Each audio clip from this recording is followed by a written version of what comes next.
And we're live. Hey guys, welcome back to Whiskey Charlie, the War Game Chat, our monthly show on YouTube. I'm your host, Mo from Mo's Game Table, and joining me are my esteemed co-hosts, everybody's favorite gimp with the limp, the Gippy Gamer, Nate Rogers. How's it going, Nate? Another glorious day, man. Another glorious day. Here we go. And the Wargaming Wizard from Oz, Kev Sharp from the big board. How's it going, Kev? Almost as good as him. And we have a very special guest tonight, Bill Errata Thomas from Compass Games. How's it going, Bill? It's going good.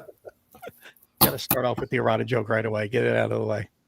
But we're happy to have you along with us tonight. And you are a national treasure, according to Paul. I agree with him there. Yeah, I'm something. I don't think that. But we've got a whole bunch of people joining in already, and everybody's excited to have you here along with us, and we are excited as well. But what have you guys been up to lately? Nate, we'll start with you. What have you been playing? What have you been doing?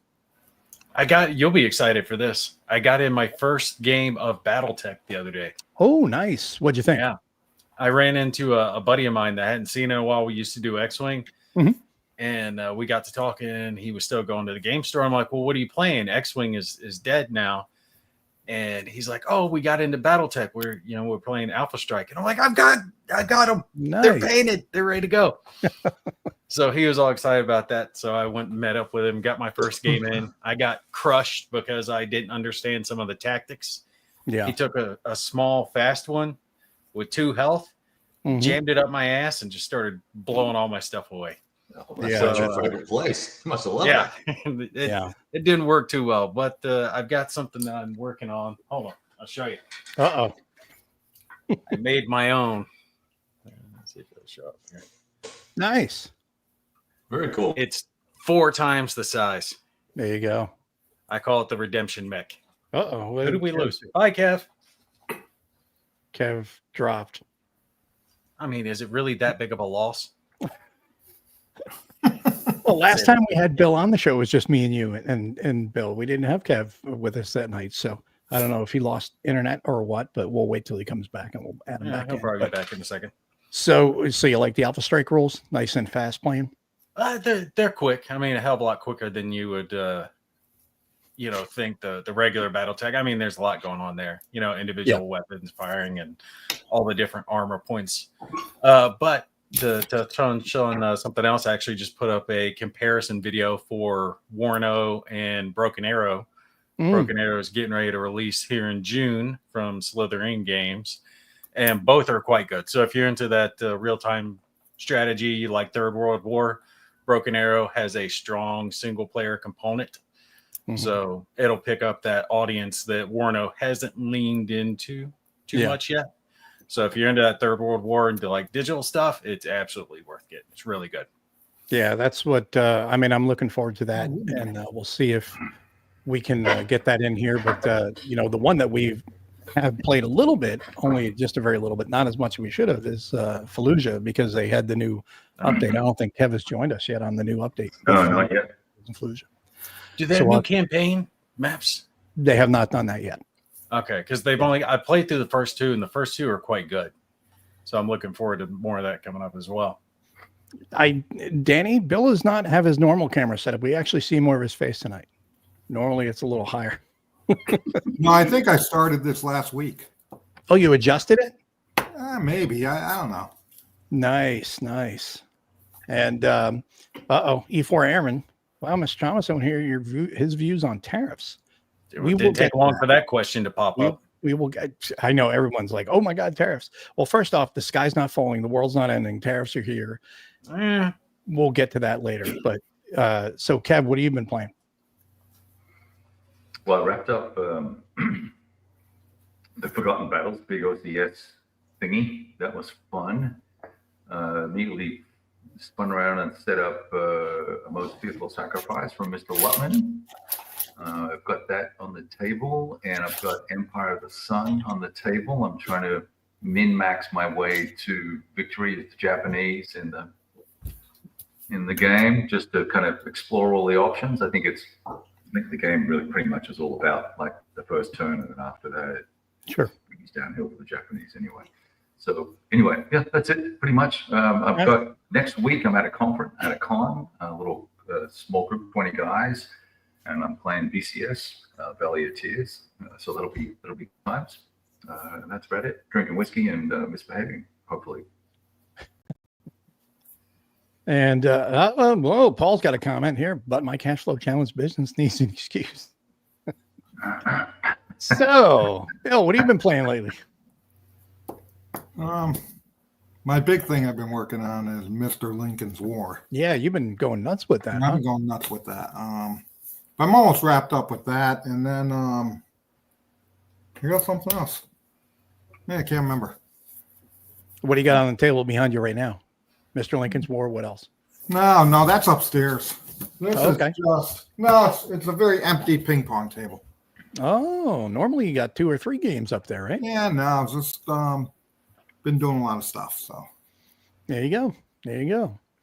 Well, so what is the first question aside from what other people have been asking for Compass Games and for Bill Thomas here that you guys got? Let's go ahead and start firing those questions off in the chat while we are chatting here. So that way we can get some questions lined up for Bill to answer for us. And what is the big game this year that you are most excited about for Compass, Bill? I think Trench Raid and Combat 3. I think are the big ones that are coming. You guys know I had to get rid of Jutland. Yes. Yeah. Which was not what I wanted to do, but it will sit in the warehouse for years. Yeah. Where were you at production with that? That had already been made, hadn't it? No, I have it in the warehouse. It's all done. That's what I'm saying. Like everything's done, ready to go, but you had to cancel it.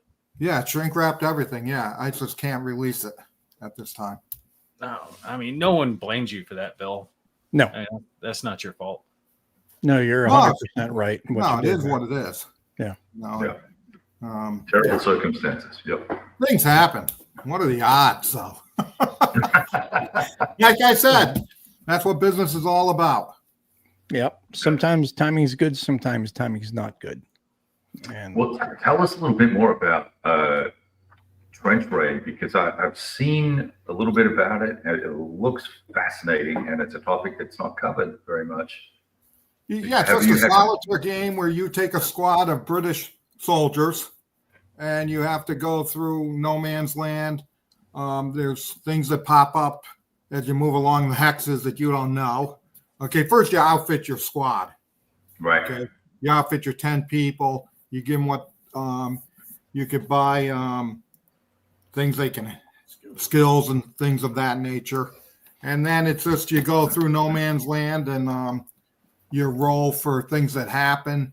And so you can either go no man's land or you can hit, the goal is to get through no man's land, and it might be where you have to rescue a wounded soldier. Okay, that you have to go out in no man's land and do that. Okay, and then there are things within the trench, the enemy trench too. So there's 2 groups of missions that you can have. So yeah, so that's actually going to be up pretty soon. yeah, It's gonna be exciting. When you first start off with Trench Raid, it's got kind of that warfighter feel where you're outfitting your troops, and you can pick between equipment or skills for the guys, just depending on which things. Some guys you want to get them more hand-to-hand type stuff, like you can give them clubs. My lead guys, I was given I forget the item that gives camouflage, but it protects them from snipers. So the first couple of guys, I'd give them some protection. I'd have one of the lead units, the CO, the commander, second in line. So he's not going to be the first one to get shot, but still able to lead the troops from the front. And then the map kind of expands as you go out into the battlefield proper. So all the little hexes around your guys are going to be slowly exposed as you move hex to hex to hex to hex. So you're going to create the battlefield each time you play the game. It's never going to play the same, even if you depart from the same area. But someone actually did comment on my video and it gave me a good idea. I think it's 20 hexes across, or it's 12 hexes across. I forget which it is for the battlefield. But you could, if you wanted to, instead of having a static deploy point, roll a die and have that be your departure point each time you were starting off. If you wanted to add a little more variability to it, but it's already got a large amount of randomness. It'll never play the same, no matter what. You're always going to be outfit your guys differently, take different things, run into different stuff. Although the souvenir rule I found kind of irritating. The guys find a battlefield souvenir, so they drop equipment and pick up the souvenir instead. I'm like, no, don't drop that. I gave you that specifically. What are you doing? Keep your body armor. Yeah. But the game changes up because the enemy trench is at the far end and there's multiple layers of that trench. So not every mission is going to take you into the enemy trench. Some you're just going to go into no man's land. And then some you are going to have to approach enemy trench. And that's where you're going to run into the stuff where you need, hand-to-hand skills and whatnot. Mm-hmm. And it's all a system of checks. So depending on whether you're getting shot at or whether you're getting hand-to-hand, throwing grenades, each of your guys, depending on their specialty, is going to have better checks. Some guys are going to be better at hand-to-hand. Some guys are going to be better at shooting. So you want to have like a nice mixture. So you're able to survive whatever you encounter as you go out. And you can customize depending on the mission. I thought the game was quite good. Really good components, enough counters to cover for all the different varieties of battlefields that you're going to come up with. So I don't think you're ever going to have a situation where you run into running out of counters to symbolize something on the board. No, Trench Raid is great. I loved it. It sounds like that game could very, very easily be adjusted slightly, and you knock it down from 10 man down to 1 man, and you turned it into a tunnel rat game in Vietnam. Well, no, she actually turned that over to us.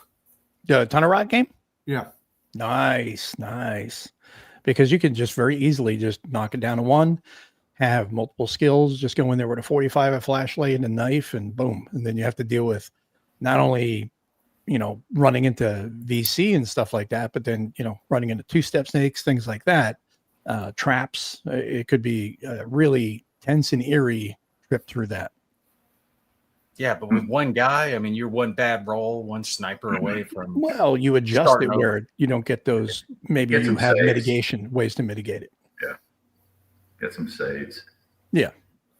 Yep. Because that's the thing. That job was incredibly dangerous. That's why it was not a lot of people wanted to do that. It was a high risk job going down into those tunnels. But so Trench Raid sounds really cool. What else you got aside from that that you're real excited about this year, Bill? We got Combat 3. And Combat 3, yeah. So let's talk about that a little bit. What's got you the most excited about Combat 3, aside from the fact that Combat now is going from 1 and 2, and it's going to expand out to multiple titles. Yeah, but this one takes it to Arnhem and Operation Market Garden. And then we got Combat 4 that's actually at the printers, which is Eastern Front. We got Combat SEAL Team coming up. We got Combat Pacific, Sicily. So we've got a lot of combat stuff. Well, which ones are going to be standalone? Because 2 was an add-on. Well, they're all standalones. So 2 is the only one that requires the previous game, and the rest are going to be standalone? Yes. Yeah. Okay. Awesome. Roger. Are there plans to do something for any of the others where you create a campaign system from the same thing as what's in Volume 2? No, and the Pacific will, but it's going to be all in the same game. Okay, so it'll all be built in. Yeah, there won't be another. Yeah. Separate expansion. Okay, cool. Christoph's asking, does Combat 3 have a big mission where all maps come together?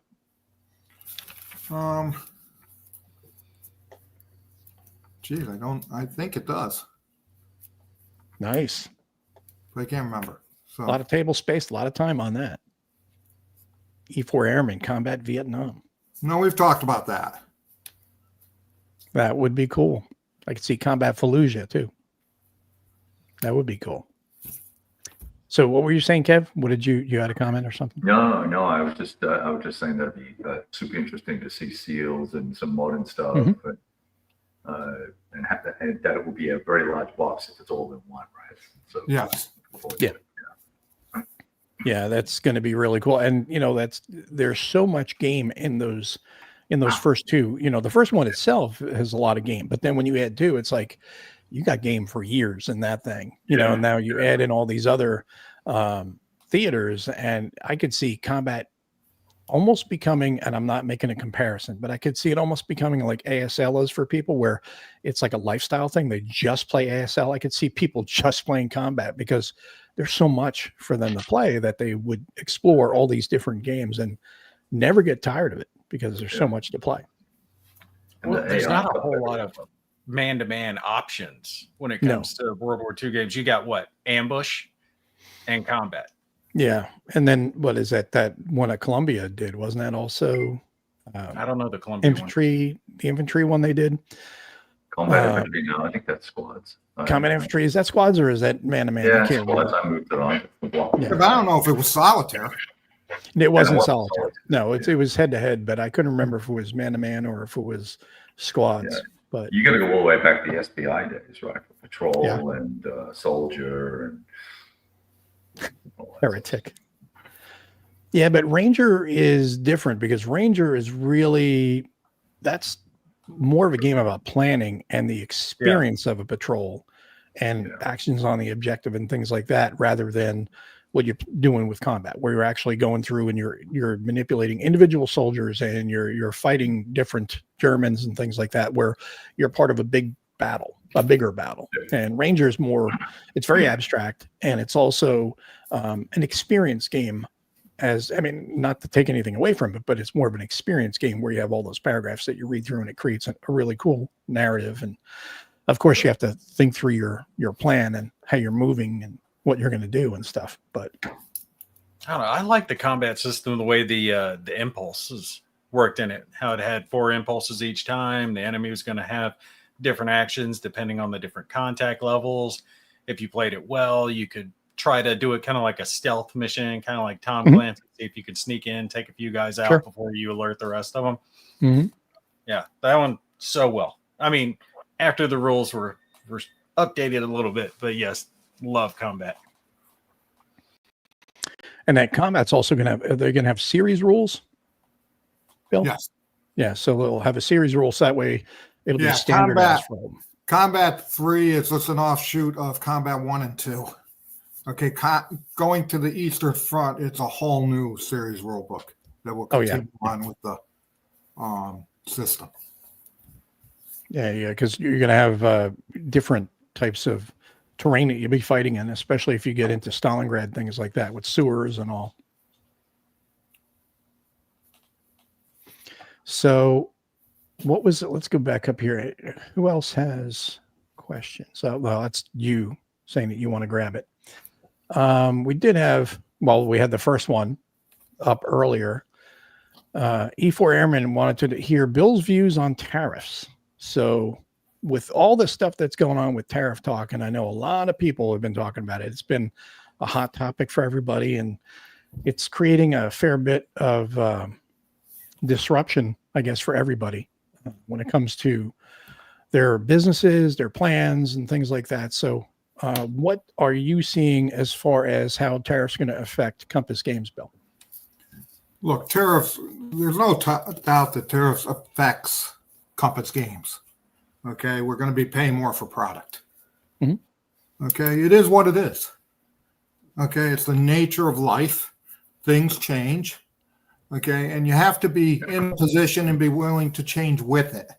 You know, I don't hear, it's not going to, I don't see it adversely affecting us to the degree where it's going to make a big difference. Okay. I think we're in a position where nothing's going to change. I'm not raising prices. Okay. We're still going to release product. I have 13 products in the warehouse as we talk. I think 13 or 14 that are actually done, which is why I always have done this, is because of this kind of thing. So I'm never beholden to any crisis. Yeah. Okay. You know, you can be proactive in life or you can be reactive. Okay. Yep. The people who are proactive, you don't really hear about them. Okay. They're not out there complaining. Okay. Yeah. You get small companies or companies saying, you know, I might have to stop production, but I'm going to be okay because they have they have things they can, they've known this has been coming, so they set cash reserves aside.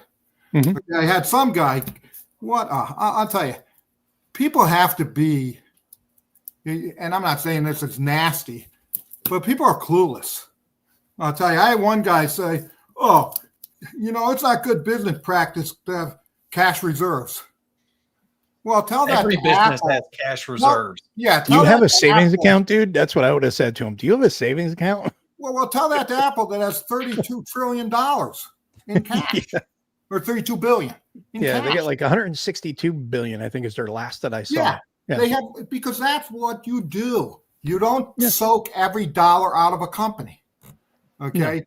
Because the alternative of that, and this is my forte, okay? This is what I do. This is what I've always done. And I've dealt with other businesses I had no ownership in. And what happens is people love to take out everything they make. And plus, okay? So what happens is companies have either they call the partners a cash call, okay, when things are tough, because this is what businesses are. So it's like your own household. You have good years and then you have bad years. Okay. So what happens is partnerships will make a cash call based on ownership and say, hey, I need 300,000. If you own 10%, you have to come up with 30. Okay. But what most normal companies do is they keep enough cash they don't distribute it out. And that's really what companies have a problem with.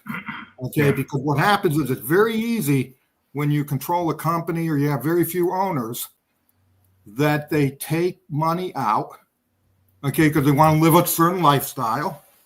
Okay. So when they make it over the years, they take it, but they don't want to give it back.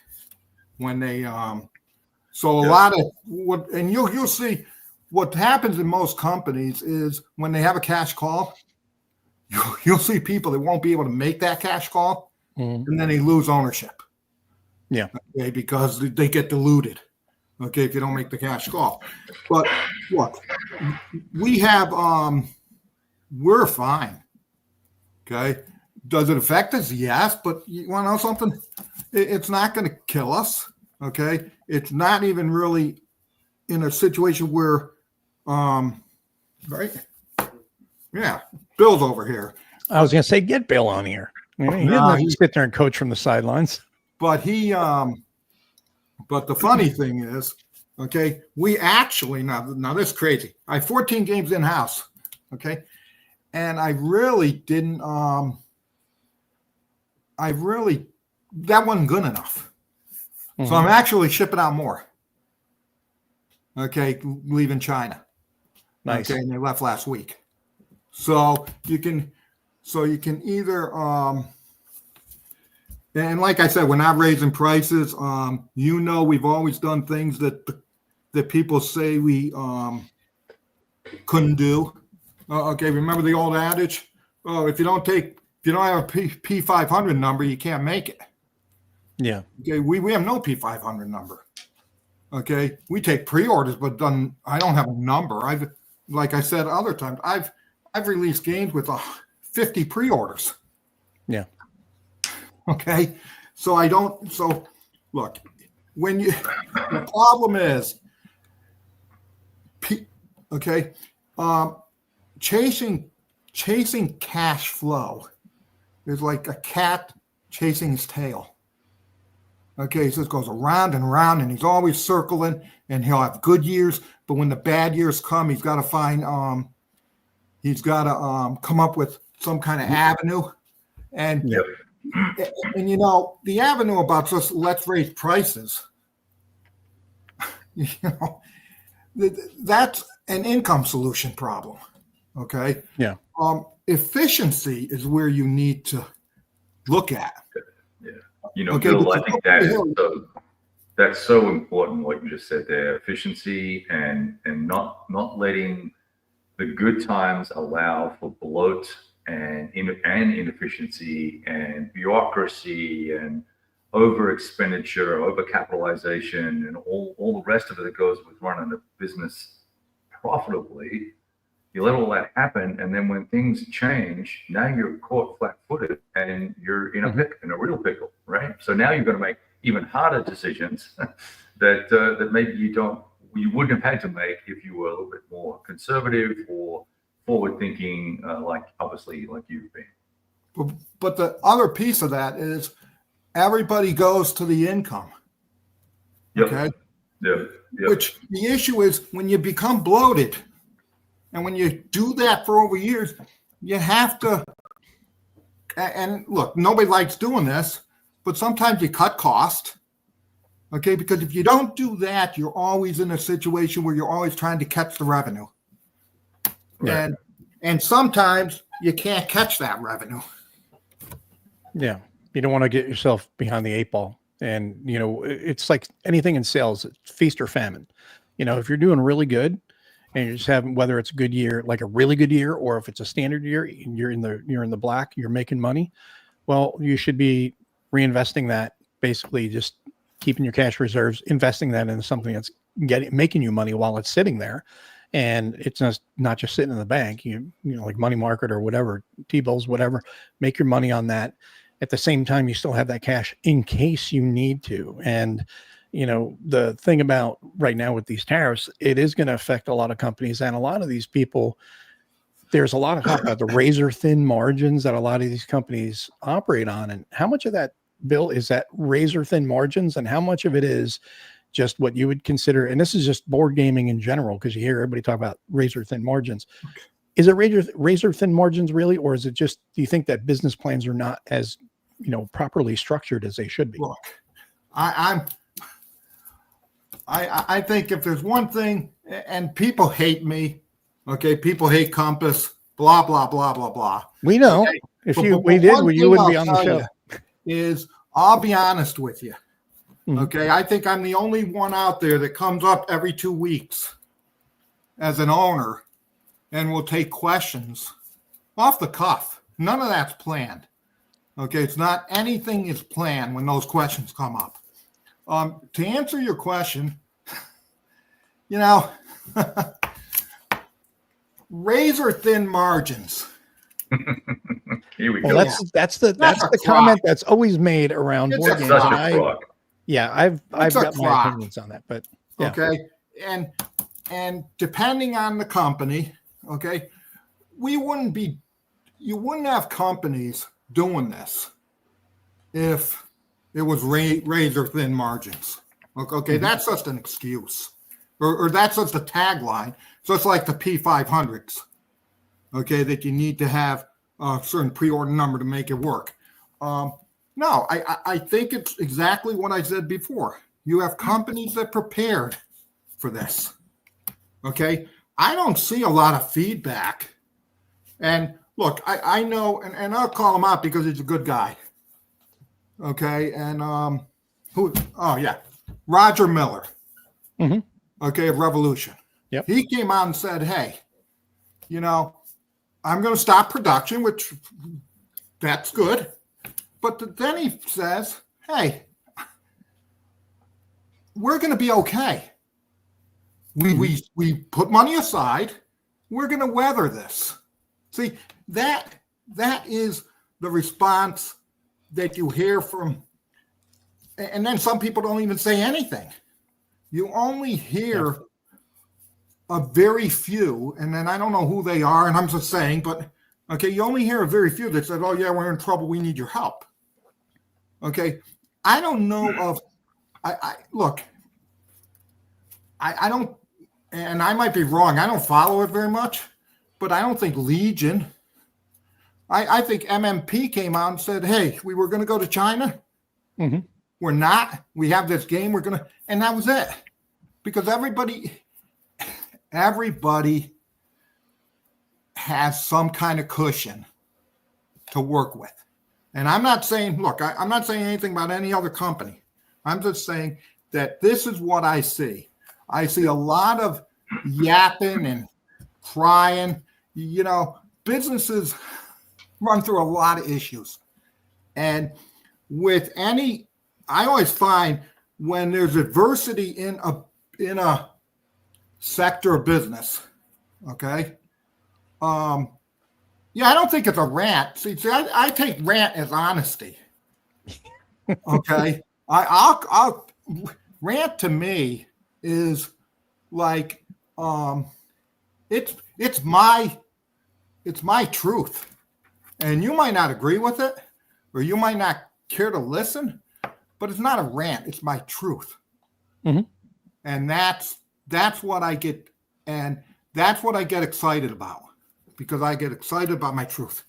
But no, look, I think every business is going to be hit at some point. Yes. Am I going to take a hit to the bottom line? Of course I am. But that's okay, because Well, Bill, it's interesting. So you've got 14 games in the warehouse, right? They're plus or minus, whatever I think you yes, said. So you've got 2 years, arguably, unless you release them faster. You've got 2 years worth of product that you can release at no cost increase to you. And I know you're bringing other stuff in and Yes. printing, but you're selling those. They're generating money for you.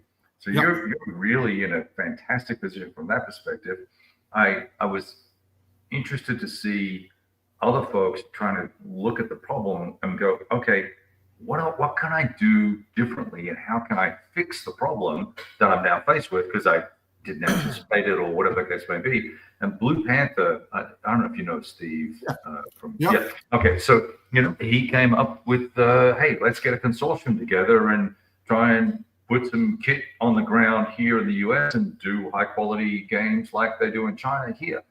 I don't know if that would ever work here or not, and I'd be curious to see what your opinions on that are. But I think that proactive, positive, can-do American, to me, it's a very American approach to, oh, you put a brick wall up in front, I can go through it, or I can go around it, I can go over it or under it, but you work out how to get to the other side. And I think that's what's so awesome about living in the United States, is that people just work out how to fix things and get after it. So what are your thoughts on Blue Panther and Steve? Yeah, here's my thought process. Okay.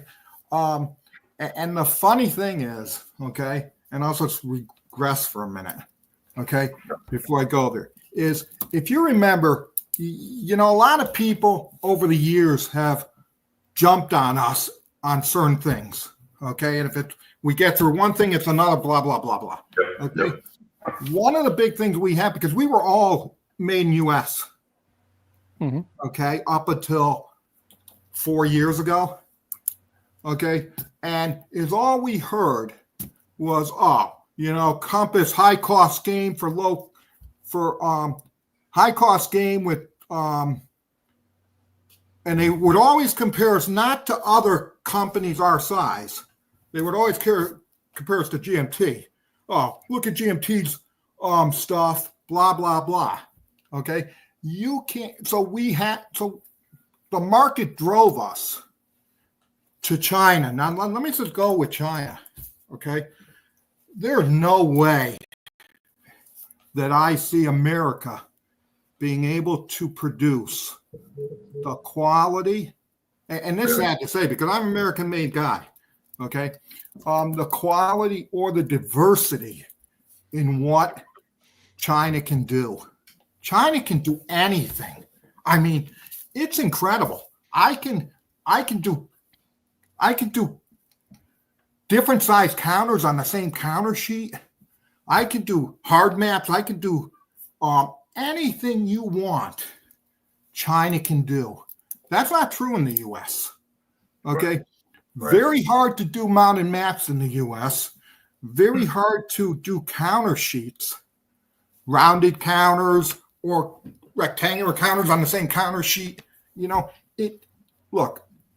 And the other thing is they package it all. When we were having it made in the U.S., I was having it made by 3-4 different printers. Boxes would be made by somebody. It wasn't one-stop shopping. Okay. Do I think, and the equipment is so far superior China has up-to-date equipment that you don't find in the U.S. U.S. has not kept up with, especially die cutting. Die cutting is very unique, okay? And, we wanted thicker counters back in the day, and our die cutters said, no, we can't give it to you, okay, in the volume we wanted. So do I think somewhere down the line, see, here's what I think. I think this is all going to go away. And when I mean it's going to go away is I think we're always going to have tariffs with China, because I don't think you have two big bullies on the block, okay? And they both think you're big and they're going to bat it around, but it might go down to 40, 50% tariffs, okay? I don't think it's going to stay at 145. I could be wrong and it'd be 1,000 tomorrow, knowing how this goes. But my point is, I don't see, there are certain industries, and here's why people are always like all over this tariff stuff. Certain industries make sense, okay? And remember, it's hurting me as a business, but I think tariffs are needed, okay? I think there are businesses like steel, car manufacturing, things that people can do in America, okay? There are stuff that we don't do, and we don't even have the people to do it, okay? Right. So I think it's all going to go by the wayside. I think we're always going to have tariffs, okay? I don't think it's going to be 145%, okay? But again, I do think America will come up with different alternatives, and I do think it's going to be offshoring it. Mm-hmm. I don't think it's coming back to America. To another country, right? To another country somewhere. It might be Vietnam or somewhere like that. Vietnam or some other country. I think they're going to offshore it. And then, here's something very funny that people don't know. Okay, people like say, well, yeah, America, what are you doing this for? The EU, here, this is interesting. When I send to my distributors in the EU, okay, if it comes from the United States, they get the VAT tax on them. Mm-hmm. Okay, everything that comes over. If I label that it's from China, it's a free pass. They don't pay tax on China. Yeah. So the EU won't accept games from America. Okay, without a VAT tax. But if it comes from China, there's no VAT tax. So trade is unfair, and they need to do something about it. Okay, but like I said, I think they will come up with. I think there'll be some outgrowth where, like, Blue Panther might be able to do something. Okay, I don't think you're going to get a group of publishers together. Right. Because I'll tell you, I'd never go. I'll tell you, be honest. Okay, I'd never go into business with any of them as a consortium or not. I'll go it alone, because businesses, I say, are like marriages. Most of them end in divorce after a year or two. Okay, and I don't see. I see he's got a good idea. I just don't see it in the long run. But right, and maybe Go ahead. Sorry. No, good for him for thinking of it, and he'll get. And I hope it works for him. Well, that's a good thing about things like this is it creates innovation, and at least innovation comes from ideas like Steve's doing here, throwing out ideas and trying to dream up different things, and eventually maybe something comes from that. That's how you innovate. That's how you start maybe getting more manufacturing here, because we've been offshoring it for years, and we've gotten very used to cheap stuff because China makes it all. And that's why China's so diverse and has such wide capabilities. They didn't used to, but now they do, because we got sold out for decades, and we lost the large manufacturing base. Yeah, I agree with Blue Panther on the fact that so many are out there. The sky's falling. Oh my God! We can't do this. We can't do this. We can't. It's like, why can't we? Right? We're America. We're capable of anything. It shouldn't be cheaper to make something using poor workers who are not treated well all the way across the world and then shipped over here than to get Bob up the street to make it for us. we can't do it right now, but that doesn't mean that we can't do it tomorrow. Put some effort into it, and people need to look at this as an opportunity to try something new, rather than going with the same old. Look for opportunities rather than just crying that the sky is falling. Yeah, but what tariffs will do, okay, is I don't think the sky's falling at all.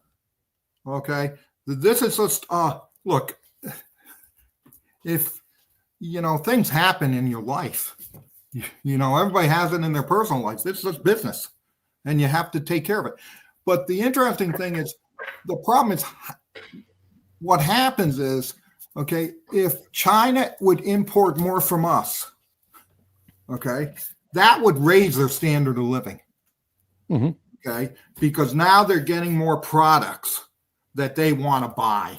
So you see, that's why China closes them off, because just like if you remember when the wall went down in Russia, my God, the stuff they imported was all westernized things, jeans, everything. So I think tariffs are good both ways. Okay, but there are some things America can never produce.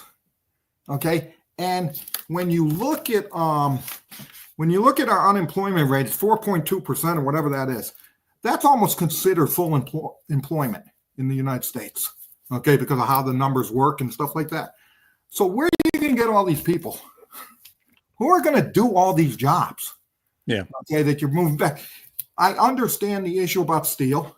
I understand the issue about cars, because cars might work at 60% efficiency right now, or not efficiency, but they could take another 40%, sell more cars. I think medical supplies is a given. Medical supplies we should be doing in America. Military. Okay? Yeah, military. But there are certain things. Look, we grew up in a thing where everything came from China. I mean, Japan. Remember when the toys used to come from Japan? Yeah, made in Japan, made in Hong Kong. Everything. When I was growing up, and God knows that's a long time ago. Okay, everything. They had toys back then, Bill? What? They had toys back then, Bill? Yeah, the little cars, wooden ones. Yeah, we did. We have wooden toys we had to carve with a Bowie knife. The Bowie knife. Out there whittling on the front porch. Yeah, so I think I think tariffs are good for the country. I think there's a way to. I don't know if it's being done, but who the hell am I? I'm nobody. I'm just somebody in Connecticut. No, that's very true. I got one question real quick. Go ahead.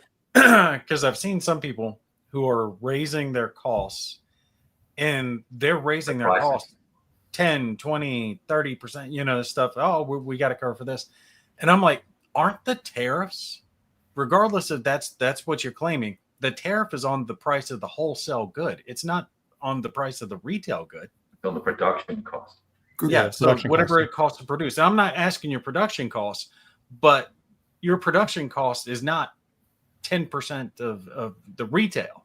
So when they're raising their retail price 10, 20%, they're raising that far more than what the tariff is. Am I not correct? No, you are incorrect. What am I wrong on? Well, okay, because let's take an example. Okay, if my retail price is $69, okay, and its cost when I have my production cost, I'm increasing that by 145%. Okay, because that's what the tariff is. So it's probably 10, maybe 20, maybe even 30% paid for that increase on the retail. So if I have, let's say I have a $69 game and I raise that 20%, what is that? $13? Yeah, 12, 13 bucks. Yeah. $13. Okay. Now let's say that game cost me let's just say it cost me $20 to produce. Okay. Before the tariffs. Now it's costing me 35. Now it's costing me 35. So it's increased $15. And So 20-30% is probably what it needs to be to cover the whole tariff cost. Okay.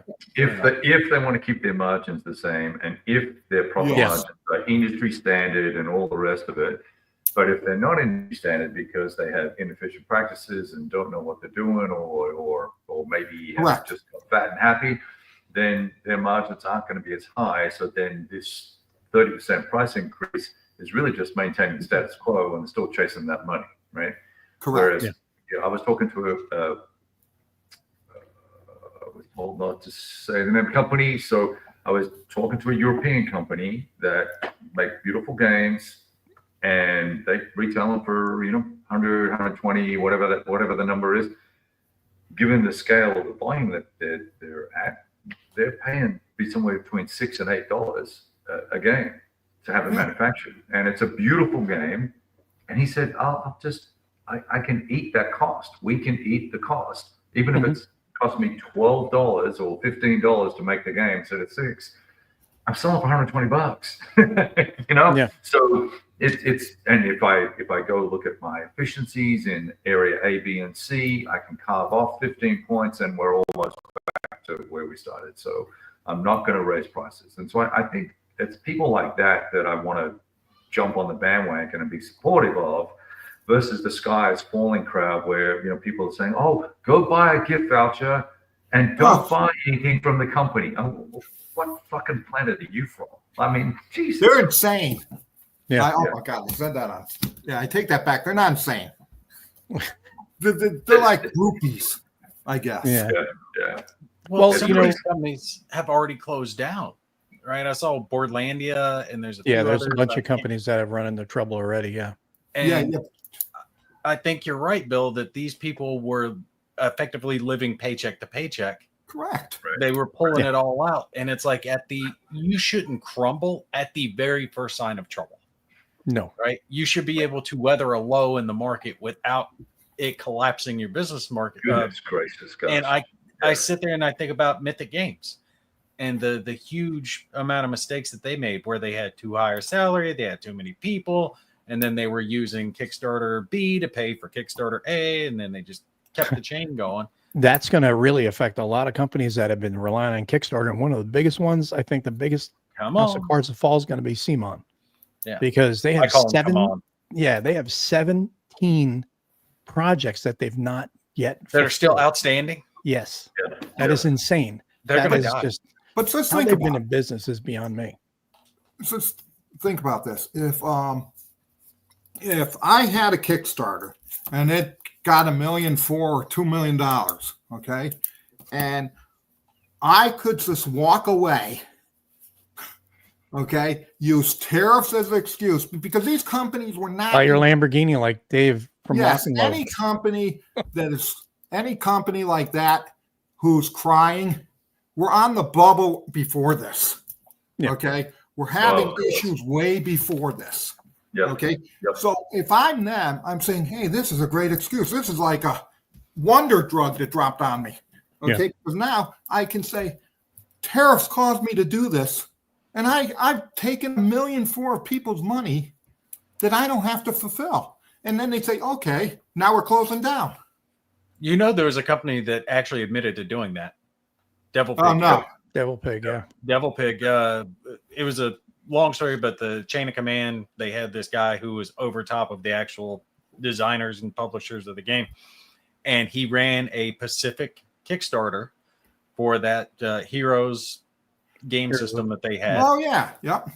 And his entire purpose of running that Kickstarter was so the moment the Kickstarter ended and they got paid, he shut up shop, took all the money, and walked away. Yeah. But again, with tariffs now, it's just a reason that people will accept. Yeah. They might not like it. No, that's not true. No. He's saying that the problem is people are acting like the game prices are going to go up 245% because of the tariffs being 245. So, and it's true. A lot of people they saw the tariffs going up. They were immediately panicking, saying, "Oh my God, these games are going to go up to $200-$300 that are normally like $40 or $50."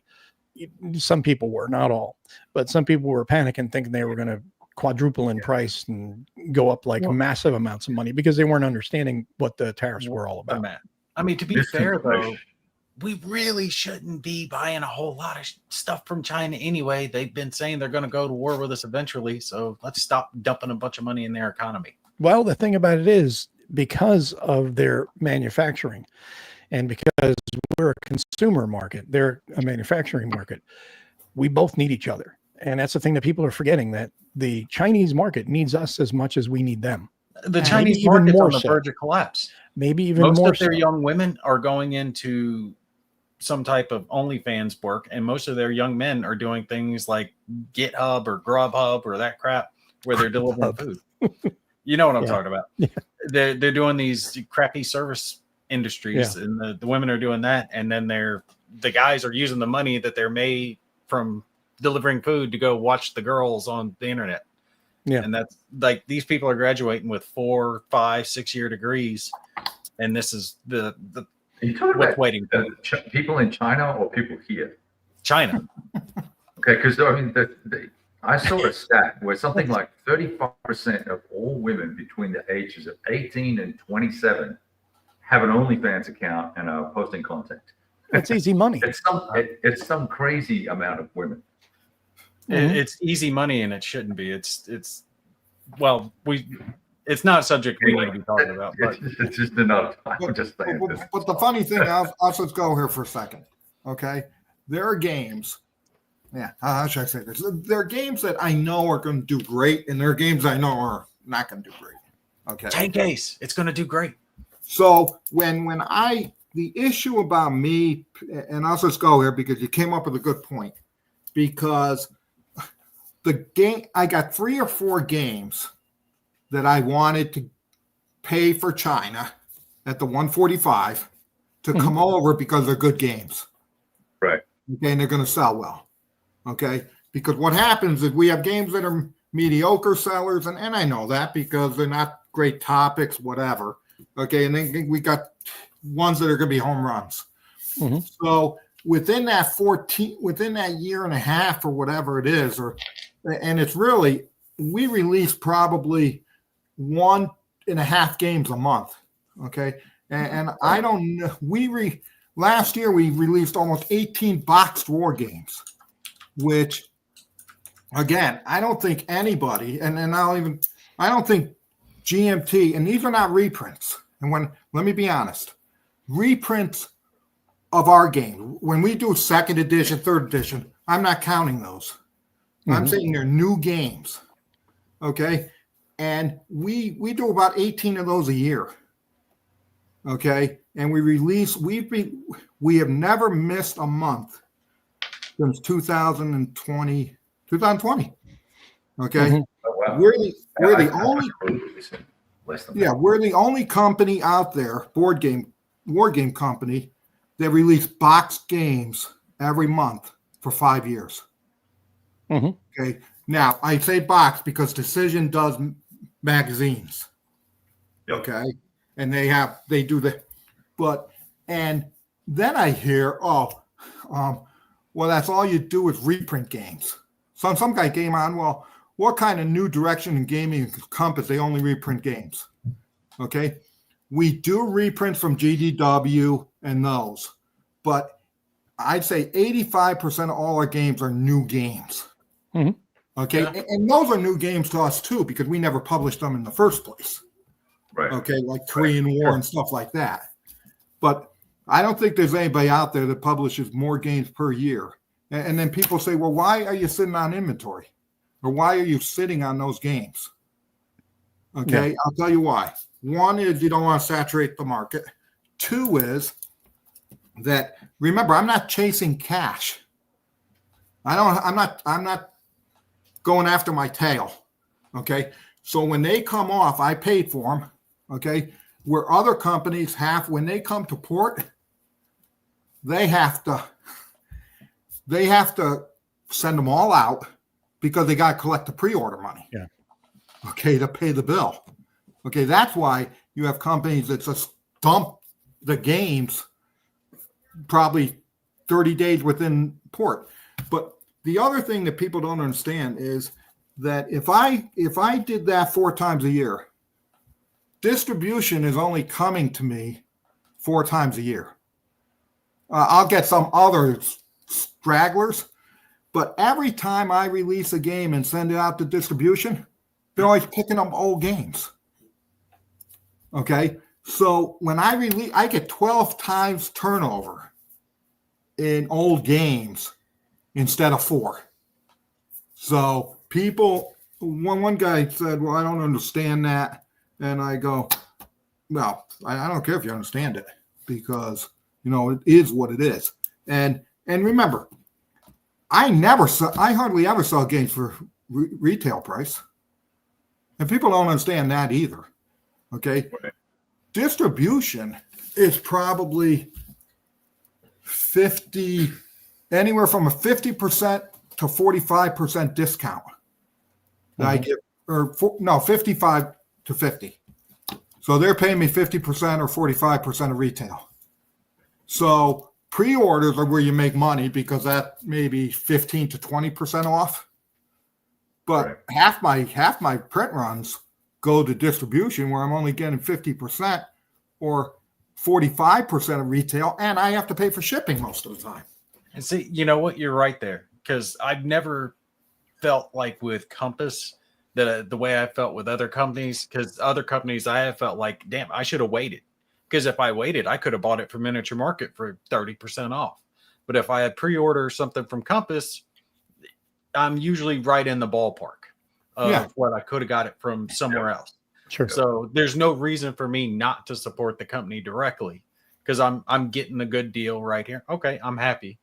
But there are other companies that they sell their games and I'm buying it directly from them and I'm paying $90. And then I find it, well, I could have ordered it from Miniature Market and got it for $65 or $70. You know, and we're selling it to them for 50% off. Exactly. And I'm like, you need to off. support your customers first, the ones who are directly buying from you. You know, I don't expect you to sell it to me at a distributor's cost, but at least for whatever they're going to MSRP it for, you know, put us at the same level. Yeah. And I'll put the money directly in your pocket. Yeah. So I think people don't understand that point of this, that distribution takes a lot.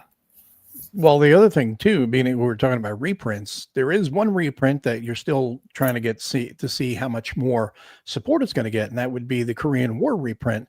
And there's also going to be an update kit for the people who have the existing Korean War games. Yes. So how many have you got for that so far? Has that been doing good? Yeah, we're going to do it. Yeah, has it been? It's supposed to be a very limited print run. Yeah, I mean, has it been good support so far? What? Yes, we did. There's been good support on it so far. And what Kev was going to ask, go ahead, Kev. I was going to ask, I had not seen this. So what is the update for? What's the update? Because I have a copy. Yeah, what happened was, okay. Now remember, this goes back years. Okay, when Sure. Yeah. You know, it was too big. Right. You know, I've learned. I've had. You know, we've changed our philosophy a little bit. Okay, everybody wanted big counters, big maps. Okay, and my thing is, if there's not a lot of stuff on the counters, okay, not a lot of information, go with 1/2 inch. Okay, so remember that Korean map was 4 maps. The original one was 2. Mm-hmm. So what we're doing is and it was one of my favorite games, so I want the 2 map part. Okay, so we're doing we're reprinting limited copies of. It's going to be a mountain map, 2 maps, and 1/2 inch counters, and you can buy an update kit for like $40, which will give you the 2 maps and 3 counter sheets. Sweet. Okay. Now this is the third thing I've ordered. I knew you were going to be excited about that because. Yeah, no, I'm excited because I liked the game, but I didn't like I wasn't a fan of the 4 mapper thing. Yeah, it was a little too big. It's good, and there wasn't enough count. No, didn't justify the size. Yeah, it just didn't. Not enough counters on the map, right? Yeah, there was like 80 counters on 4 maps. It was kind of funny. Yeah. No, I know. Too much. But so we're doing that. No, I think. Look, the sky isn't falling. Okay. And so there are games like Combat 4, games like Battle Hymn 2 we finally got done. Okay, finally, after 7 years. Okay. Those are all games that if it's 145% tariff, doesn't matter because I'm going to get them. And those will be out before all those 14, there'll be games that come out before that. Mm-hmm. Okay, so I'm not always it's just a judgment call. But see, the point is it's my judgment call. Yeah. That's the beauty of being proactive, is this is all my decisions. Okay, not the tariffs, not okay. I can make that decision, and if I want to take a loss on those games, or not take a loss but pay more for them, Mm-hmm. okay, that's my decision. I'm not being forced into any decision. Okay, it's just the way it is. Where other companies, I don't understand how. Okay, and I have to say it here because it's so ridiculous. I don't understand how. Okay, whether is the issue about when our games have errata.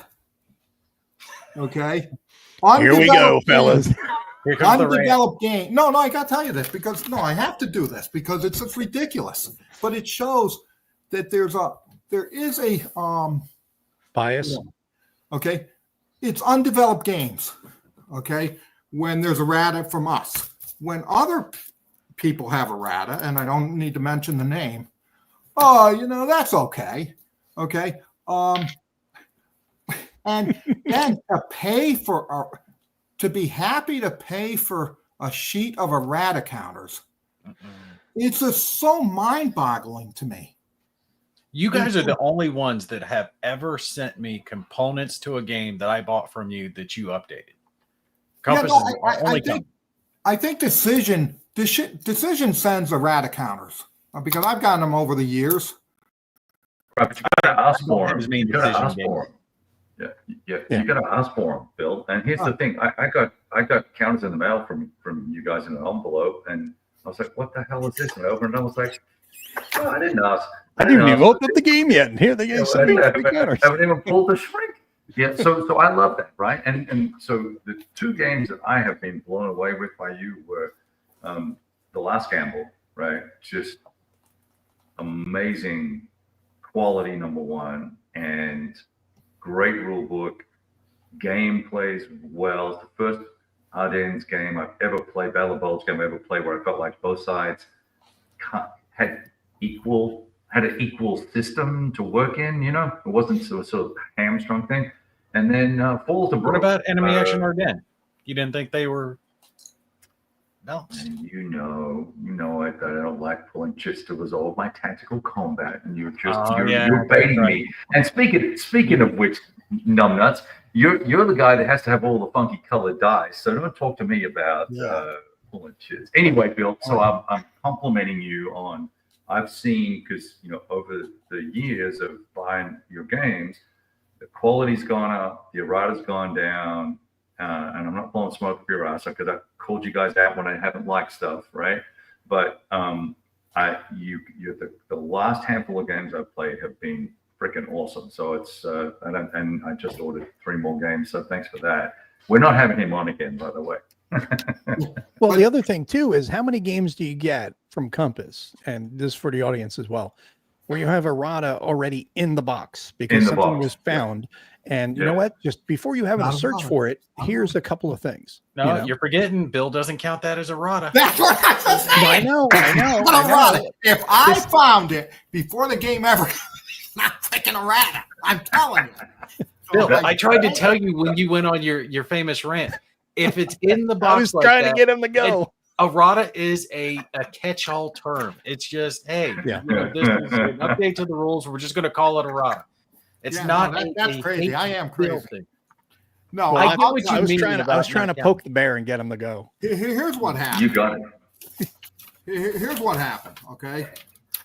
Compass Games came in 2004, and we were part-time. It was a hobby. It was a hobby all the way up to probably 2017. Okay, and look, some were good games, some were, I think some could have been better. Okay, we'll put it at that. Okay, then all of a sudden, Compass really started existing in 2018, 19. Okay, is when we started ramping up. And like everything else, okay, you need to everything when you're new.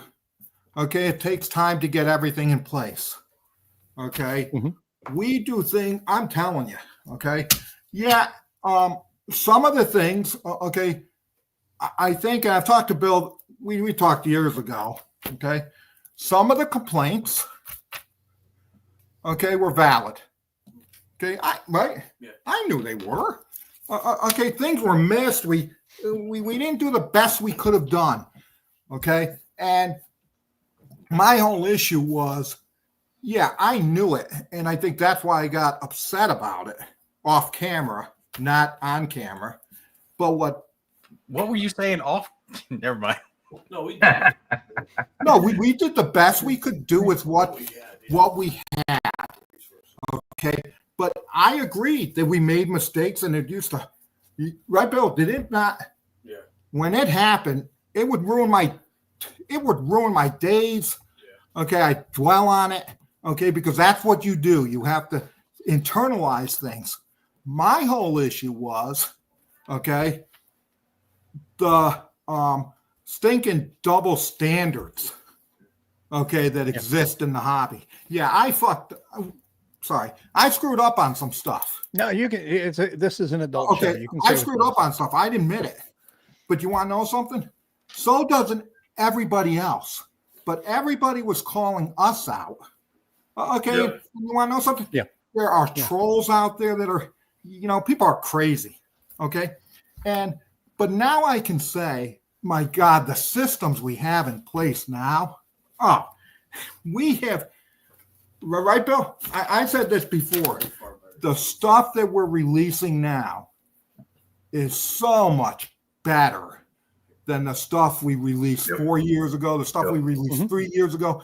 And because we were a new, and we were a new company, really. Okay, to go from doing a part-time game with me and my partner, with nobody else, and then to ramp it up, and we might do 1 or 2 games every other year. Okay, it was very different than what we're doing now. And we've got people in place, we've got proofreaders, and that. So was some of the stuff valid? Of course it was. And I think, and I would say to Bill, I go, this, Jesus Christ, every time it went out and I get the feedback, okay, it would be like weeks. No, I'll tell you, see, it's the team. It's Brittany, it's Julian, it's Billy, I'm better at doing it. Okay. We have a proofer who does a great job, Paul. Okay, my God, he goes through rules like he does a great job. All that wasn't in place 4 years ago. Mm-hmm. Okay.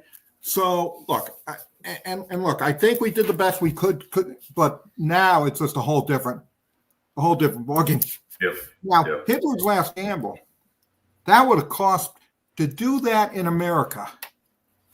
Okay, would be which I don't know why, would be like 3 or 4 charts in the game. Okay, the rule book wouldn't. If you're doing it in America, you're not only paying more. Okay, I'm gonna tell you, we had 3 rule books that we were looking at that we had to get redone. Okay, and we went to our printer in Massachusetts. Okay, with the tariff included, it was 4 times the cost. Wow. 4 times the cost. It's insane. And that's why everybody goes to China. And that's with the 145. Mhm. So for me, and you get better. It's all, look, like I said, we used to have to package everything. Okay. We would get, and we'd be doing thousands of games walking around a table for hours. Okay. Now it comes pre-packed. We don't do anything. And then what happens is when I find my clarifications, I open the boxes and put that in. Look, I'm never going to fault a company for having yeah. some things. Everyone is human. Yeah. Nobody is perfect. Everyone's going to make mistakes here or there. It's just going to happen. No matter how many safeguards you have in place, something will slip through. He just had a stump. Yeah, I mean, there's always mistakes that are going to happen. It's just part of anything, Software is the greatest it's not example. Hitler's last gamble. It's last gamble. The last gamble, yes. That's not because we didn't want. That's okay. We know what you meant. Yeah, you have to be careful about Paul the has names, a new unfortunately. Paul has a new name now. We call it Clarificarata. Oh yeah, and then I see some stuff come on. I won't say who it is. Okay, pages of clarifications. I mean, pages. What? No, I don't think it was a rat in that one. Oh, I think it was a rat. Clarificata. Pages of clarification. Oh, what a great game this is. Yeah. But look, It's hard to win. Look. Yeah, it's clearly the groupies are unable to be rational or objective about stuff, and it's got to be frustrating as a publisher. I've seen the same thing happen with some guys smaller than yourselves that they made some mistakes in the past and they've never been forgiven for it, and it's unreasonable, especially when they lift the game and do better the next time. Yeah. So I don't know. And look, people are going to say, "Oh yeah, no, the company I'm talking about, good for them. They've done a great job in getting those people to be their disciples." I can't. I think every company wants to be like them in that regards. Okay. Right. Yes. So I'm not saying anything. I'm not saying anything about the company. I'm saying about the customers of the company. There's a big difference there. So I don't want people saying, "Oh, Bill ranted about our favorite company." No, I like that company. I buy from them. Okay. I just don't like the crazy. Groupies. Well, this is true. Try being a YouTuber, make a mistake on a playthrough, and folks are ruthless. That's very true. That was one of the first things I learned is don't take it personal. Because I swear to God, there are people out there watching videos with notepads, rule book right next to them. Like, no, he got this wrong. I got to make sure and let everyone know about it. It's like, oh my God, dude, it's not that big of a deal. Well, the thing about it is usually the people that are the most picky are the ones that don't do any content at all. They don't understand the effort behind it. So it's let easy for alone them to pick. play the game, right? Actually, Well, play that the too, game. yeah. Forgive me, I'm playing the game, filming the game, worrying about the sound and the lighting, and then I have to do all my own editing. So I can't be 100% focused on what I'm, doing right here. Sorry, I, made that one thing, moved it 2 hexes too far. It's the end of the world for you. Yeah. It's like, well, you know what? Mistakes happen. It's just part of the thing. And you know what? By you looking at the rules and catching the mistake I made during a video or whatever, either way, you still learn the game. So it's good. It's still a service for free 99. So, okay. Now we've talked already around the reprint for Korean War and the 2 games that you're really excited about this year. What else you got going this year? I know we have Expo in May and there's Expo also in November. You want to talk a little bit about that, Bill? Yeah, no, we look, and we've talked about it. Okay. Expo takes about shuts down the business in essence, okay, for 3-4 days. Okay. We always have the discussion, so we still do the spring. And I think that's what we always talk about because the turnout in the spring is lower than, okay. But then my thing is, okay, we meet the customers, okay, and Billy and all the people at the Compass, Brittany, Julian, get to interact with all these old people when they're like in their 30s, low 30s. All these old people. Yeah. So so yeah, that's going good. It's never where we want it in the spring. Okay, but then Bill said the spring is actually better because it's a lot less Cold. crowded, and you have Do all more that. time to interact with customers. Where True. the fall is pretty hectic at times. Yeah, no, that is true. In the fall, it does get more packed, but you still have that first couple of days, Wednesday, Thursday, where it's kind of still low key. Friday, it starts ramping up. By Saturday is way packed, and that where you get around to hang around with everybody. You and Billy make the tour of the expo hall and sit down and chat with everybody for a bit. And that can be tough too, because there's also all the different seminars that are going on at the same time and everything. So there's a lot going on. Yeah, Burning Banners, we're looking at the expansions being worked on, and it's going to be a play. You don't need to own the first one to play the second one. Nice. Okay, so it's a standalone. It's just different factions and a couple different maps. Okay, and you can Are you put it guys together. sold out on that? Which one? Burning Banners. I've got a copy, but I was just curious. if Burning it's sold out. Banners has gone through 3 print runs in a year. No kidding. I knew it was good. I knew it was good. Burning Banners is our best seller now. That's awesome. I'm not surprised. That's amazing. It's a damn good game. Yeah, that Any was of y'all who don't have it need to get it. It's quite good. yeah, that was that's a good seller. Continues to sell. Okay. And it's only been out a year Mhm. in May, and it's beat everybody. What are It you took all the adding in Silent the War. expansion? What? What are you adding in the expansion? Oh, it's going to be different maps, more of those factions like Amazon people and No, necromancers. Add full-blown necromancers. Warlocks, skeletons, zombies. what were the Yeah. zombies? No, he said elves and the Amazonian, and then there's like a mix of one. But he's got other expansions. Yeah, he's got other expansions down the road. Yeah. Tell him I'm dying for a full undead faction. But Burning Banners is actually that's been a great one for us. Yeah, that's awesome. What's And the ETA on that expansion? Do you know? They're actually play testing it now, so it'll probably come out end of next year. nice. Well, And that's that's good. Rage of the Witch Queen, right? Yep. Very cool. So you got Expo in May. So if you guys are interested in going up to Connecticut and checking it out, make sure you get over to the Compass Games website and signing up for that. And then after that's done, then there'll be signups for the fall one, which will be taking place in November. You have days on that yet? Yeah, it's right. Yeah, it's on the website. It's right. It's always Veterans Day weekend. Yeah. So this year it's not on a weekend. I think it's going to be. Let me see here. It is. Isn't it going to be the 5th to the 9th? 6 to 10th. 6 to the 10th. I'm sorry, 6th to the 10th. Yeah. I'm sorry. Yeah. 6th to the 10th. So if you are looking at go either one, May is the one that's open right now. You can sign up for it. And then fall will be the one after that, obviously. And that is the big one that everybody goes to.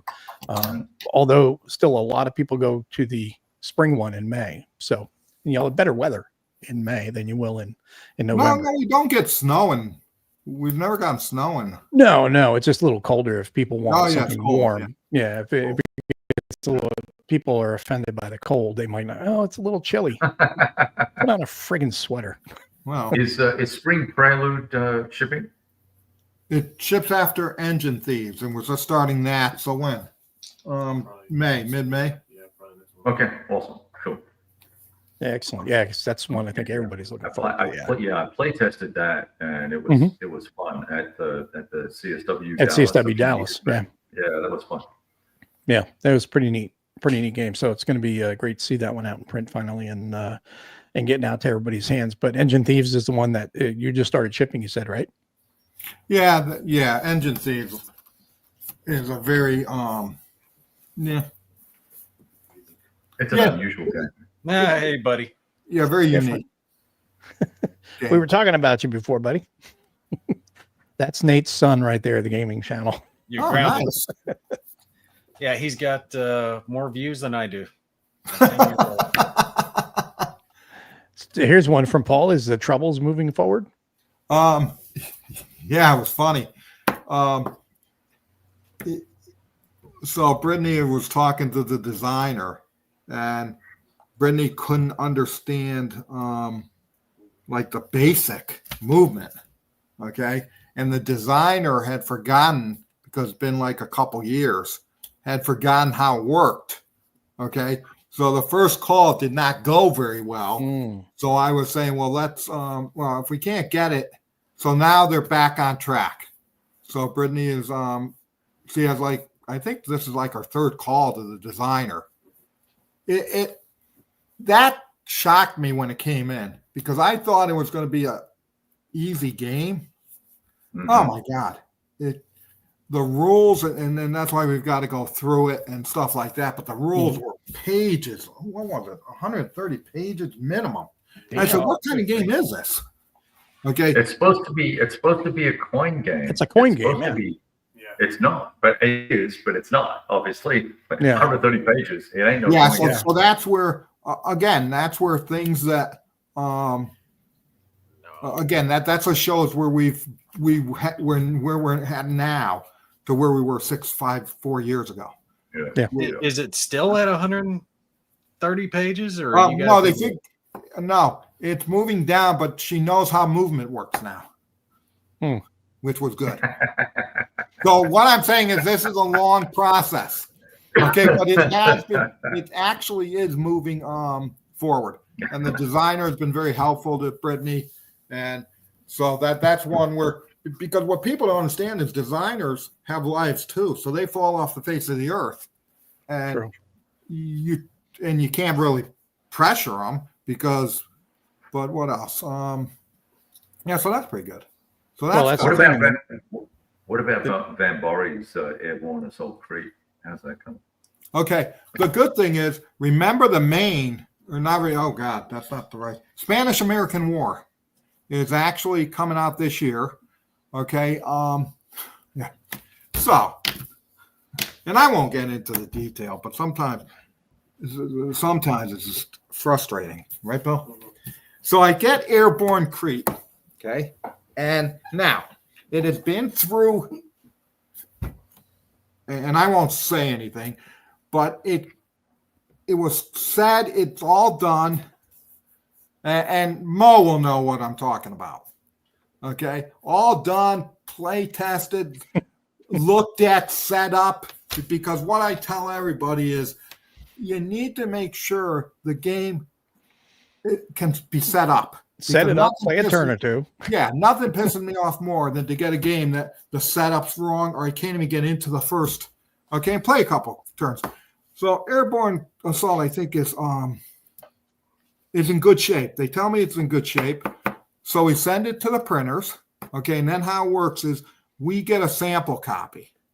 Okay, because I can't work off the computer. Okay, it's just not. I need to have a physical sample. Okay. Oh my God.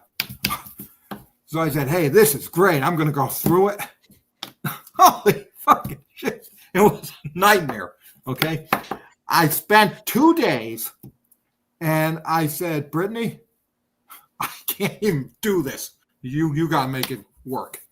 So the good thing is, once we get it to the rule book, there were errors. It was just a nightmare. Okay. And so things that I don't want to handle, I give to Brittany, because I'm so frustrated, because people are telling me it's done, and then I get it, and it's the stinking clusterfuck. Okay. And so the other thing was East Wind Rain. Okay. The reprint. So I said, God, this is going to be easy. Okay. So, and that was I never understood the first game. Okay. But whatever. Okay.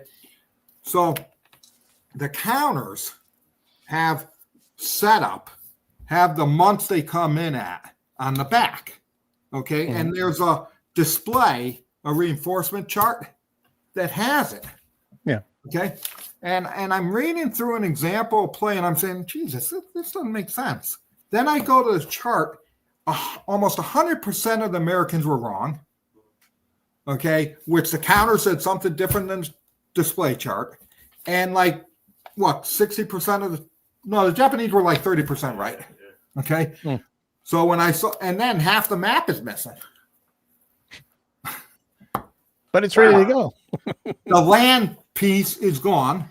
Okay. There's no countries in the land piece. It's just a big brown blob of like China and Burma and that side. Okay.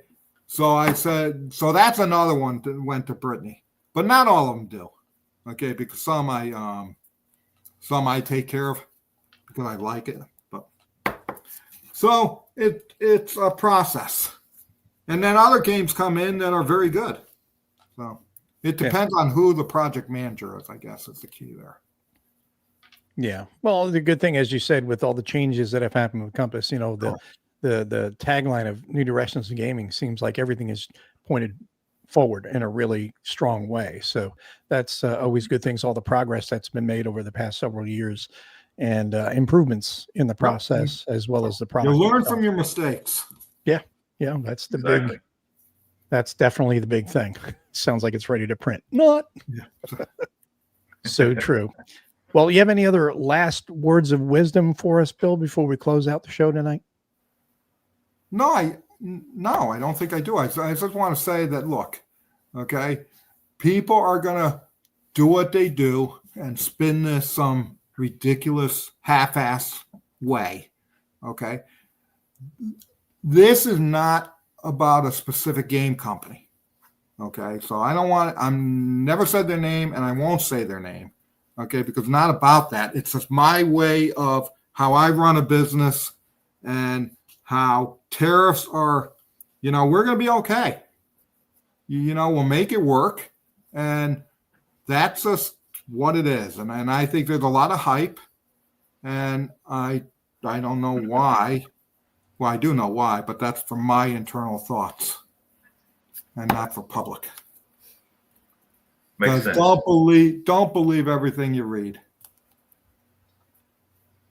Exactly. You're muted, Mo. Oh, he moved. Sorry about muted that. me. Yeah, well, no, I was muted. You should have muted that last. No, I was muted because I was mute. So in case I wouldn't want you to mute me. No, I remember. Be careful what people tell you, and because there's a lot of like the razor thin margins are a joke. Yeah. Okay. And then that's why companies like Decision has been here for many years. All these companies, Revolution, and I'm sure when you get the Euros, my God, they sell a lot of games. Yeah. Well, that's usually where the razor thin margin conversation comes in. And I think a lot of that is due to just my personal opinion with some games or with some companies is the fact that they have probably more staff than they need. And, but having all that, you have to cover all that payroll. That's where your margins do shrink. But think about this. Okay, and I'll just leave with this thought. Okay, razor thin margins. If I'm doing 20 million a year, okay, and I do 10%, okay, I'm making a bottom line of $2 million. Okay, so when they say razor thin, it's all relative. If I'm a Euro company and I do 20, $30 million, okay, again, razor thin is always relative. Because there's razor thin margins aren't dollars.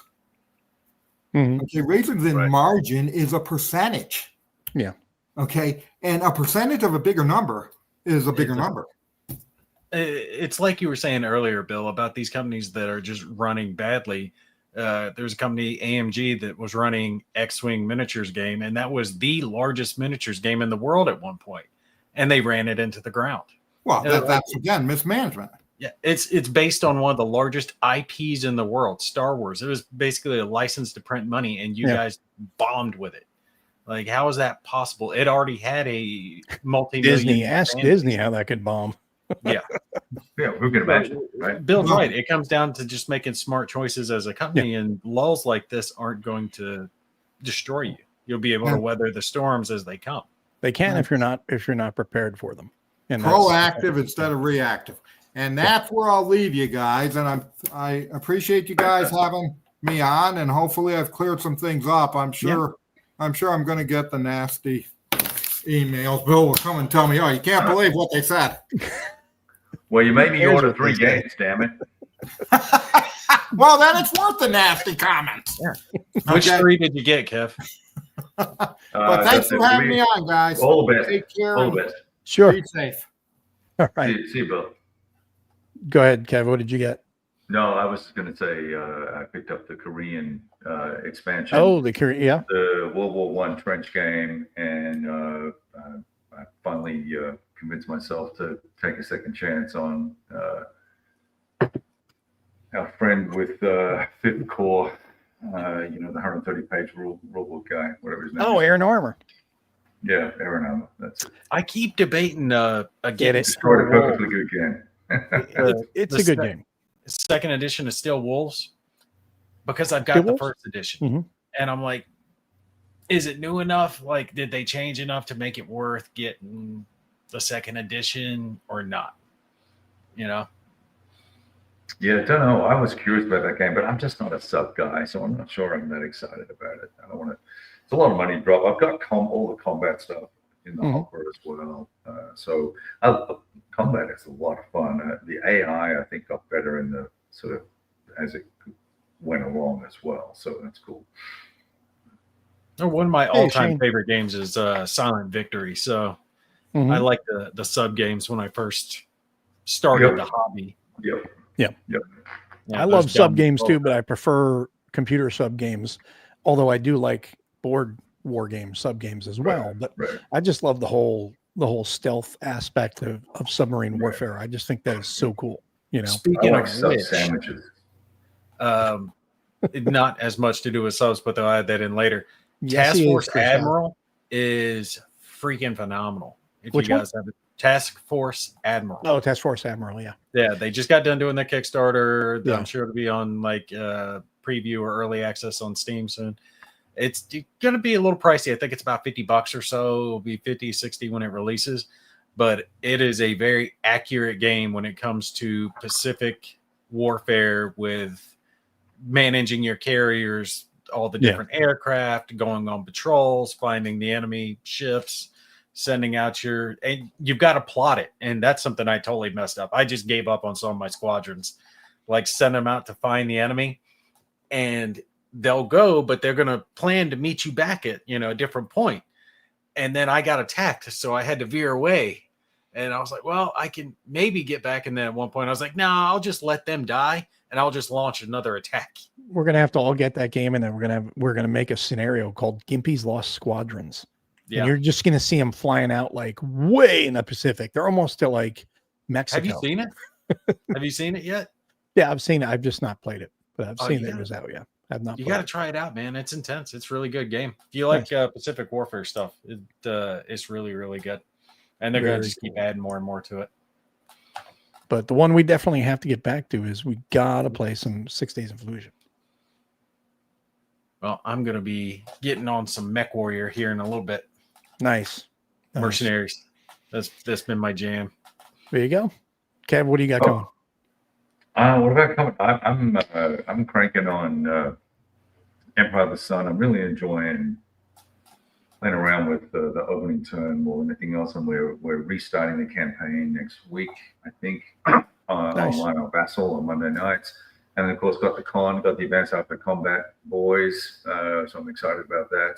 I just noticed, I tried to post in the comments, I tried to say that my nephew was going to nuke school, and it wouldn't let me post that. There must be like some nasty word we're not allowed to say on YouTube or something.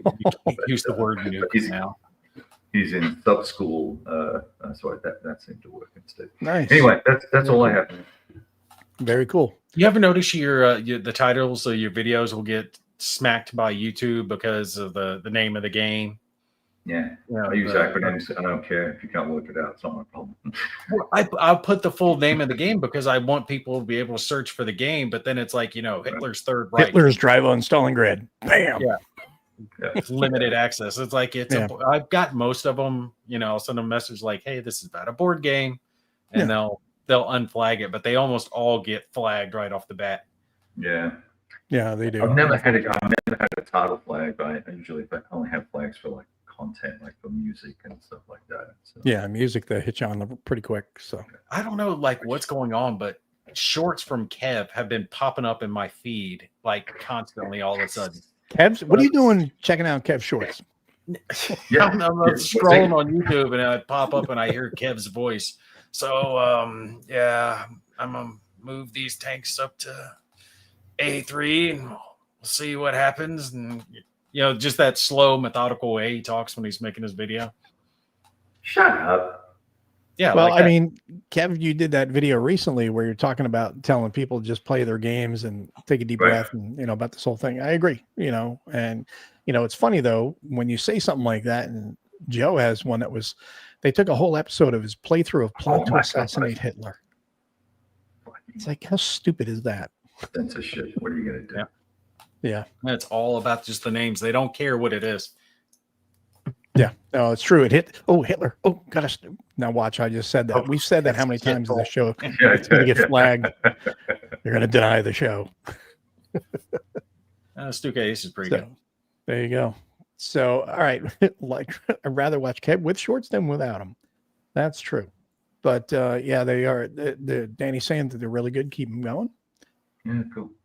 That's cool. And thanks, Danny. Glad you enjoyed the show. And just curious, what do you do to make the shorts? Do you just snip like a piece of a bigger video and just call it a short? No, I think you can record 2 minutes or after you've done a certain number. So it's 1 minute to start, and then after you've done a certain number, I've noticed it's a little bit longer. I just record. I think about something very specific I want to talk about very briefly. I watch it. When you press the button, I watch the timer on my camera, and just try and wrap it up in that. And it might take a couple of takes, but it's 1 minute, so I'll do another take. Oh, so it doesn't automatically upload? Like you get a chance to edit it? You can choose to upload it as a short, and you can also, if you record a video, you can reduce it to a short. Which, you know, then you're just way too high. I'm not doing that on my phone. So, well, it's just if I'm just doing it straight from the camera, then I've got none of my editing in there. So there's no reverb reduction, noise reduction, hum reduction, any of that stuff. I clean but the for sound short, up. it's really not that big of a deal. Yeah, all those things that I don't do. Yes, it has. Yeah, all that professional stuff. Yeah, because look. It's so professional. Your room looks more professional. Phone, man. That's it. That's all I got. Yeah. And that's the thing. I mean, when it comes to videos, I'm the same way. It's like, when you're shooting a video, it's like, I can't just shoot it and upload it. It just feels dirty. It just I got does. over it. You know, I know you get used to doing it. Oh yeah, you Yeah. just get used to doing the process stuff, and then but when you look at it, you're like, man, it's just as fine. There's no need to, you know, for a short, I don't think you need to worry about the polish as much. Just get to the message and be done with it. I've done some walking down the street. There's a couple that I'm walking down the street talking about going to go buy coffee or beer or whatever. Mhm. Let's go get some games. You know, go roll dice. You know, Yeah. if I see something that prompts my thoughts. Anyway. I'm rather proud of my polish. The one that I just put up, I had 2 videos running, and then like my audio, you know, over top of that. So I had Warno on one side, I got Broken Arrow on the other. Examples of both games going with little tiny knee down there in the center. Blah blah blah. This is why you should buy it. This one. Yeah, I don't. To me, that was neat. It's higher level editing. No, that's cool. That's very cool, dude. That's very cool. That's impressive, even for you. Well, the good thing is with video games, you can, you know, I think they're a lot easier to shoot just a video game. You know, oh my God, they're so much easier.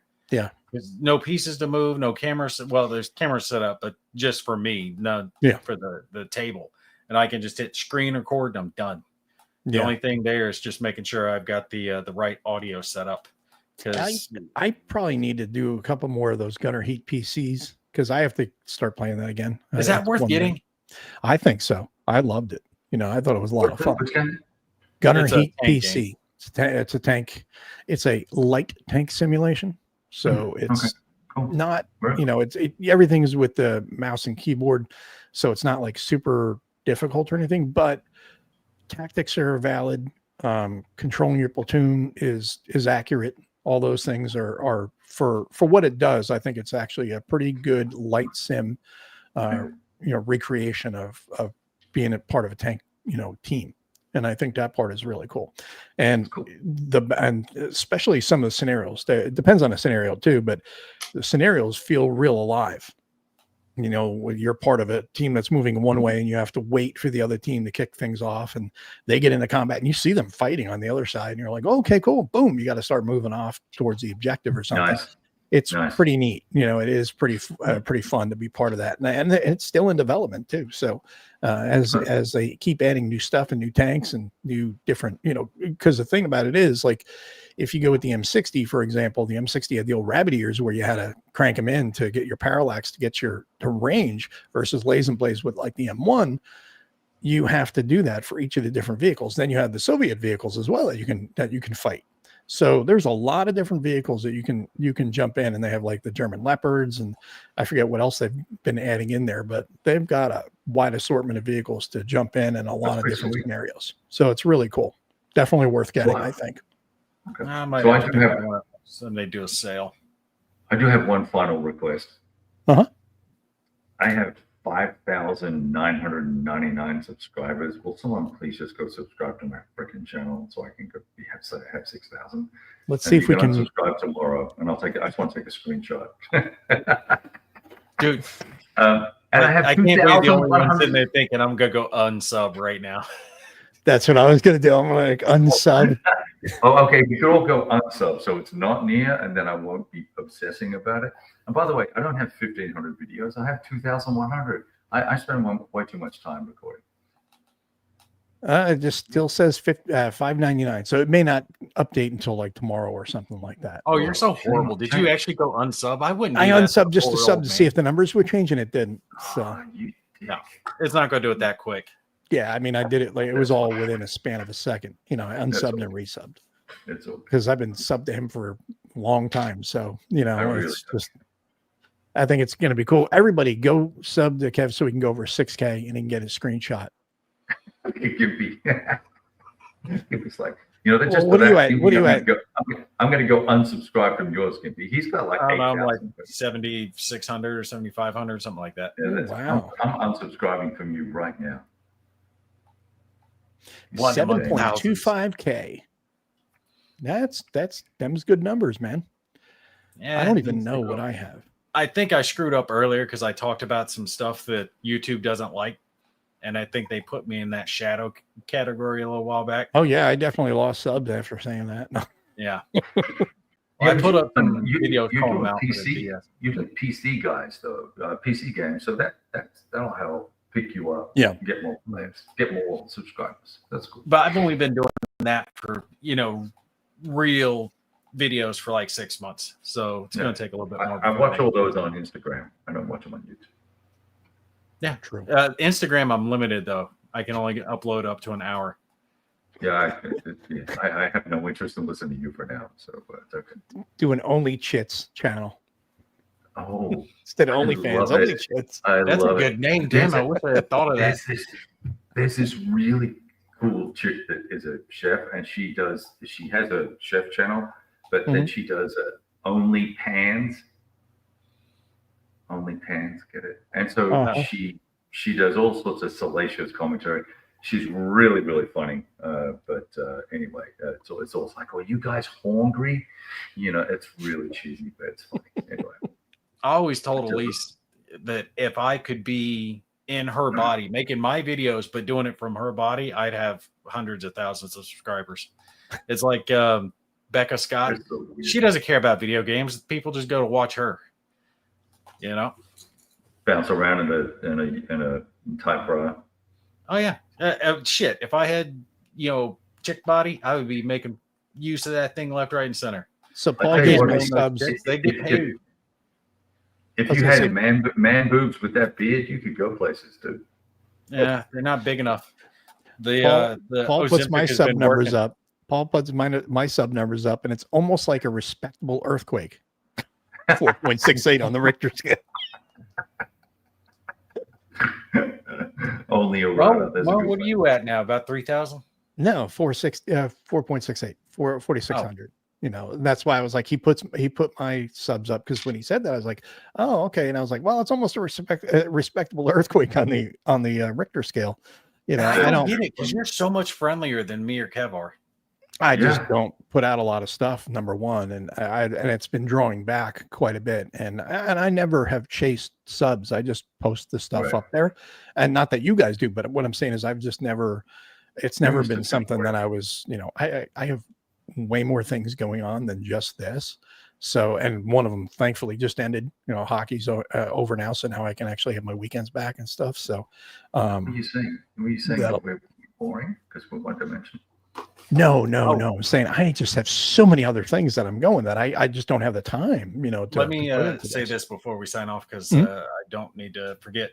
I am doing the giveaway on Assault Sicily 43. It is going to be going up here in just a couple of days. So last chance to enter. Go to my video titled Fundraiser Giveaway for 2025. And it's the only time. The rest of the giveaways I do for everybody.